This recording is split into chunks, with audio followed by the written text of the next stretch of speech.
Thưa quý vị và các bạn, hôm nay đồng chí Nguyễn Xuân Sang, Thứ trưởng Bộ Giao thông Vận tải dẫn đầu đoàn công tác của Bộ đã có buổi làm việc với Ủy ban Nhân dân tỉnh Hà Tĩnh về đầu tư khai thác các cảng biển. Tiếp và làm việc với đoàn có đồng chí Võ Trọng Hải, Phó Bí thư Tỉnh ủy, Chủ tịch Ủy ban Nhân dân tỉnh, đồng chí Nguyễn Hồng Lĩnh, Ủy viên Ban Thường vụ Tỉnh ủy, Phó Chủ tịch Thường trực Ủy ban Nhân dân tỉnh. Theo quy hoạch, hệ thống cảng biển Hà Tĩnh có cảng Vũng Áng, cảng Sơn Dương và một số cảng ở huyện Nghi Xuân, Lộc Hà. Trong đó cảng Vũng Áng có 4 cầu cảng, bến cảng đi vào hoạt động, 5 cầu cảng đang triển khai thi công các hạng mục.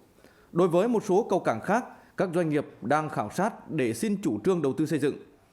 Cảng Sơn Dương hiện đã có 13 cầu cảng được Cục Hàng hải Việt Nam cho phép đưa vào sử dụng.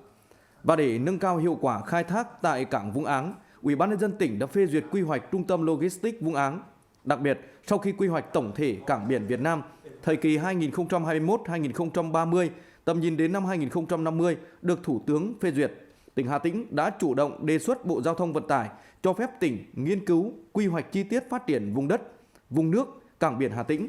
Trên cơ sở đó, xem xét tích hợp vào quy hoạch chi tiết nhóm cảng biển số 2, gồm cảng biển của các tỉnh Thanh Hóa, Nghệ An, Hà Tĩnh, Quảng Bình, Quảng Trị và Thừa Thiên Huế. Tại buổi làm việc, sau khi đơn vị tư vấn báo cáo đầu kỳ nghiên cứu, đề xuất lập quy hoạch chi tiết vùng đất, vùng nước, cảng biển Hà Tĩnh giai đoạn 2021-2030, tầm nhìn đến năm 2050, các sở ngành đơn vị liên quan đã thảo luận, góp ý cụ thể từng nội dung sát thực tiễn để đơn vị tư vấn bổ sung, tích hợp vào quy hoạch.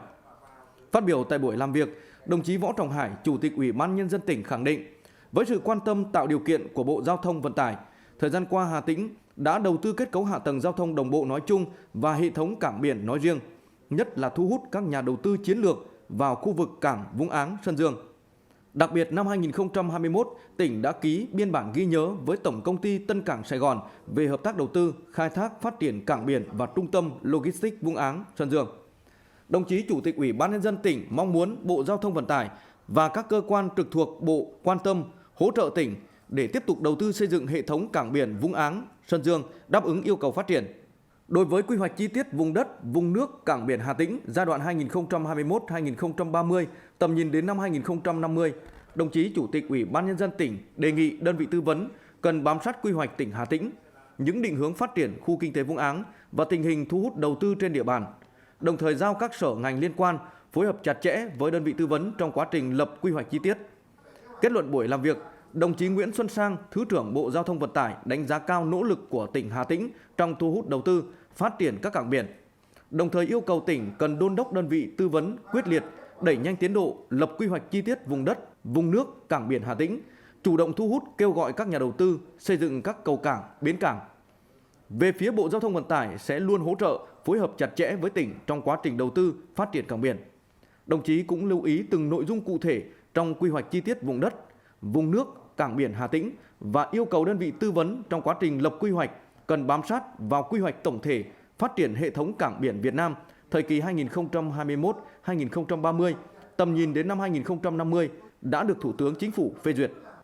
Trước đó, Thứ trưởng Bộ Giao thông Vận tải Nguyễn Xuân Sang cùng các thành viên trong đoàn công tác đã đến khảo sát thực tế tại cầu cảng số 3, bến cảng xăng dầu khí hóa lỏng Vũng Áng và một số cầu cảng khác tại cảng Vũng Áng và cảng Sơn Dương.